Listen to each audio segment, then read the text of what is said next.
Television has seen its fair share of controversies, but nothing quite like this. Because what happened here wasn't just a mistake. The IT wasn't even just bad timing.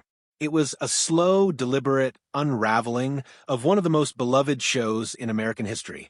A show that gave audiences comfort for over a decade, a show that ended with one of the most emotional goodbyes ever filmed, and then had that ending completely destroyed, overnight, by the very network that created it. So, what went wrong? How did a perfect farewell turn into one of television's most infamous disasters? And how did 5 forgotten episodes rise from the dead to undo everything? This is the story of how a classic was broken after it had already said goodbye.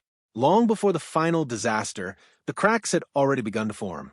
By the late 1970s, the show wasn't just successful, it was unstoppable. Families gathered around their televisions every week. Characters had become household names. The world it created felt real, familiar, almost like home. But behind the scenes, something was shifting. At the center of it all was a quiet tension, one that most viewers never saw, because while the show appeared to be built around one central character, another had quietly taken over. Arthur Fonzarelli, the leather jacket, the motorcycle, the confidence, the catchphrase everyone could imitate. He wasn't just popular, he was a phenomenon. Suddenly, audiences weren't just watching the show, they were watching him. And the network noticed. To them, the solution seemed obvious, almost too obvious. If one character was driving the ratings, why not make him the focus of everything? So they came up with an idea. A simple change, just 2 words. But those 2 words nearly changed television history forever. They wanted to rename the show. Not adjust it, not evolve it, rename it. And in doing so, rewrite everything it stood for. When the idea reached the cast, it didn't land the way executives expected, especially not with the man who had been there from the beginning. Ron Howard, at just 21 years old, he had already spent years shaping the heart of the show. His character wasn't just a lead, it was the emotional anchor. So when he heard the proposal, he didn't hesitate. There was no negotiation, no compromise, just a line drawn in the sand. If the name changed, he would walk away. Completely. It wasn't about EGO, IT wasn't even about screen time.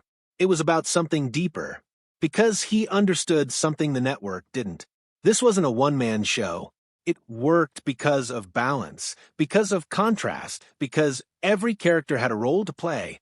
Take one piece out, and the entire structure collapses.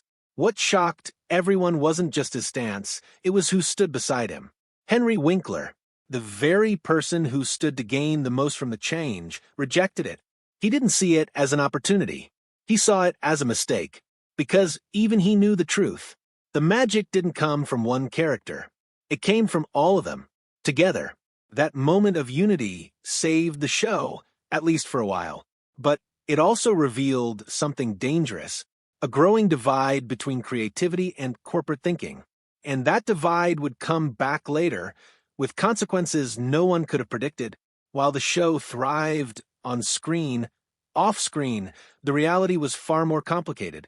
Because behind the confidence, behind the iconic image, was a man carrying something much heavier. Before fame, before recognition, Henry Winkler was struggling. Not metaphorically, literally. He arrived with almost nothing, uncertain, under pressure, just trying to survive. Landing the role changed everything. Almost instantly, he became one of the most recognizable faces in the country. But fame has a strange way of taking something, even as it gives you everything. Because over time, the line between the character and the person began to blur. The leather jacket wasn't just wardrobe anymore. The IT became identity. The confidence people saw on screen wasn't always there off-screen. And when the show finally ended, that identity didn't just fade. It disappeared. Suddenly. And what replaced it was silence. No scripts, no audience, no character to step into. Just one difficult question. Who are you when the thing that defined you is gone? For years, that question lingered. Opportunities became limited. Roles became harder to find. The world didn't want to see something new. They wanted the same thing over and over again, and breaking free from that image proved far more difficult than anyone expected. But even as personal struggles unfolded, something much bigger was about to happen, something that would affect not just one person, but the entire legacy of the show itself. It started with what seemed like a simple scheduling decision. A global event that a major opportunity, the kind networks compete for, the Winter Olympics. To executives, it was a no-brainer. Clear the schedule, make space, maximize ratings. But in doing so, they made a decision that would quietly set everything in motion. Episodes were pushed, timelines were disrupted. The natural flow of story was broken. At the time, it didn't seem catastrophic, just a temporary shift. But what came next changed everything. When it was time for the final episode to air, the show did what it had always done best. It delivered emotion, closure, a sense of completion. Characters moved forward, stories reached their natural end. And for the first time in years, there was a feeling of goodbye. But one moment stood above all the rest, a moment that almost didn't happen, because it broke one of television's most sacred rules, the fourth wall. Executives were against it from the start. To them, it was dangerous, too unconventional, too risky. But the creator saw it differently. He understood something they didn't. After 11 years, the audience wasn't just watching, they were part of it. So, instead of pretending the cameras weren't there, he chose to acknowledge them directly. When the moment finally aired, something unexpected happened. It didn't feel strange. It didn't feel forced. It felt real. For a brief moment, the barrier between fiction and reality disappeared, and in its place was something honest, a farewell, not just from characters, but from people who had shared years together. Viewers didn't just watch it, they felt it, and for a while, it seemed like the perfect ending. But here's where everything falls apart. Because while audiences believed the story was over, the network knew something they didn't. There were still episodes left, unaired, unfinished in the timeline, left behind because of earlier scheduling changes. And instead of leaving them untouched, they made a decision that would break one of storytelling's most important rules. They brought the show back, after it had already ended. No build-up, that no explanation. Just more episodes. As if nothing had happened.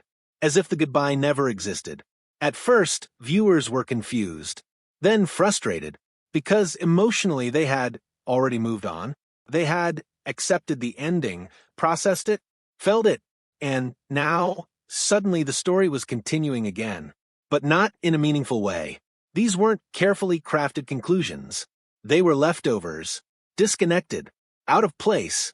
And with each episode that aired, the damage grew worse. The final image people remembered began to shift, from something emotional to something confusing, from something meaningful to something unfinished. And then came the final blow. The last episode to ever air. Not the real finale, but the one that ended up being remembered by many. Instead of dignity, it offered something else entirely. An ending that felt small, out of character, almost hollow. For a show that once defined an era, this was how it faded out. Not with impact, but with confusion. The aftermath was immediate. Critics questioned it. Fans struggled with it. And within the industry, people took notes. Because what happened here became more than just a mistake. It became a lesson, a warning. That storytelling isn't just about content. It's about timing, emotion, respect for the audience. Once a story ends, you don't reopen it. You don't undo the goodbye. That moment changed how television handled finales forever.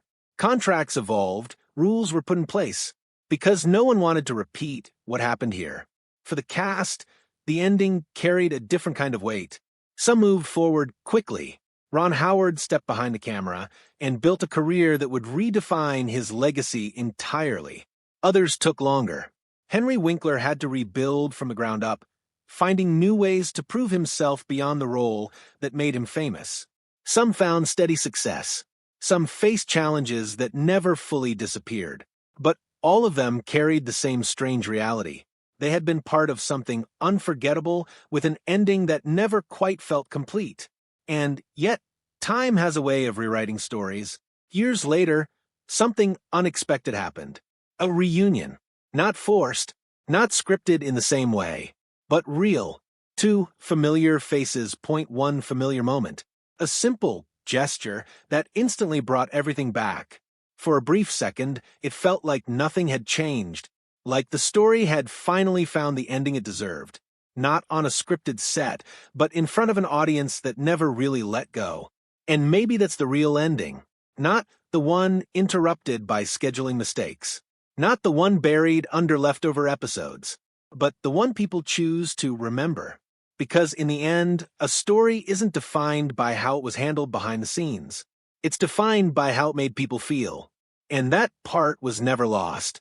So, what started as one of television's most beloved journeys became one of its most important lessons. A reminder that even the biggest successes can be undone by the smallest decisions.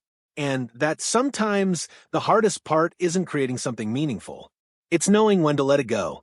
And maybe that raises one final question.